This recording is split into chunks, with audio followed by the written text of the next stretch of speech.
All right. So how do you balance that? Okay.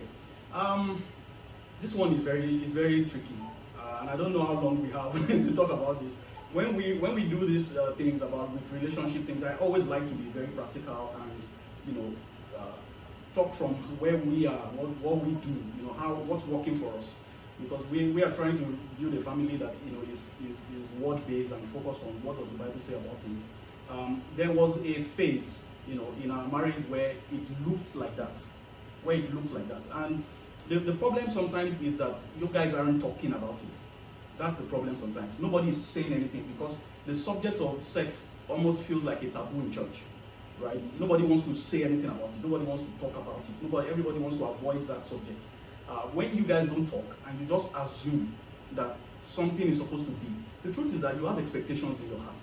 You have, things that you feel this is the way it should go, right? So if it doesn't go that way, there's not. This is your wife we're talking about. We are not. You are not. This is the person that you are. You see, sex is the only thing that you can't get anywhere else. If your wife cannot cook, you can go to McDonald's or get membership with Tim Hortons, or do something. But if sex is an issue, then you can't go outside of your marriage to get that. So you have to, whatever needs to happen in terms of you grooming her to be on the same page with you, you have to do that. And you have to understand that the way we men enjoy sex or view sex is different from the way women do it. And I don't want to go into all of those things. I'm sure you know a lot of that in terms of the fact that women are more emotional. They are not as visual, and you are like a light switch that you just go to the socket and press it and the light comes on immediately. For a woman is like the pressing iron, where you have to put the iron, plug it, and chill for some time. It then begins to generate heat. But don't forget, when the pressing iron actually gets to its max, it is actually more dangerous than the bulb. And that's what many people don't understand. But the challenge for men is to get their wives, through that process of, I like this example that I always say that, a man can go to work, lose his job, still come home and have sex with his wife. In fact, having sex with his wife is one of the ways that he will get over losing his job.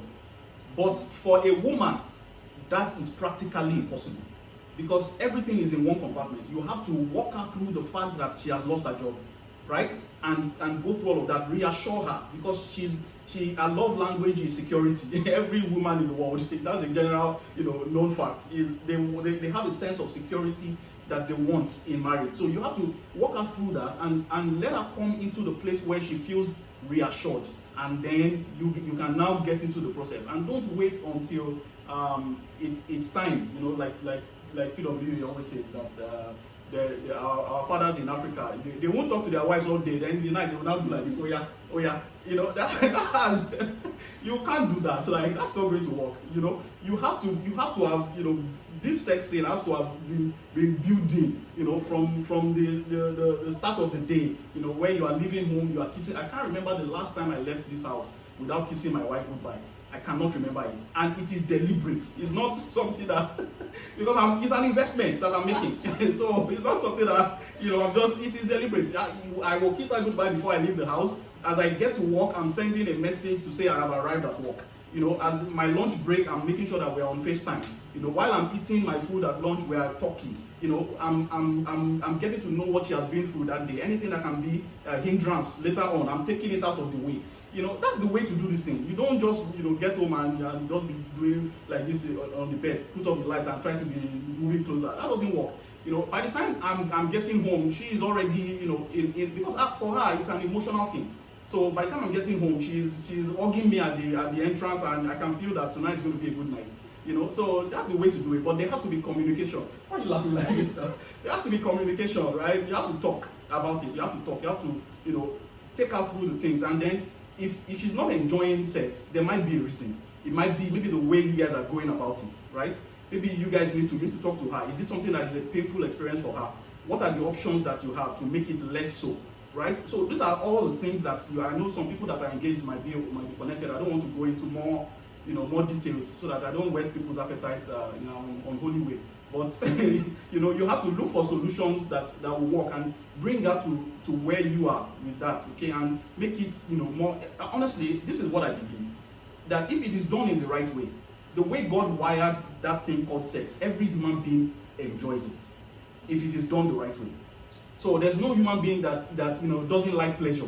There's no human being that pleasure doesn't, because we all have the same things. The blood that is running through us and everything is the same. So the way we experience it is just different. But pleasure is the same for everybody. You feel pleasure, you do it. So I hope with these 2 points of mine, I don't want to I don't want to overshoot the time.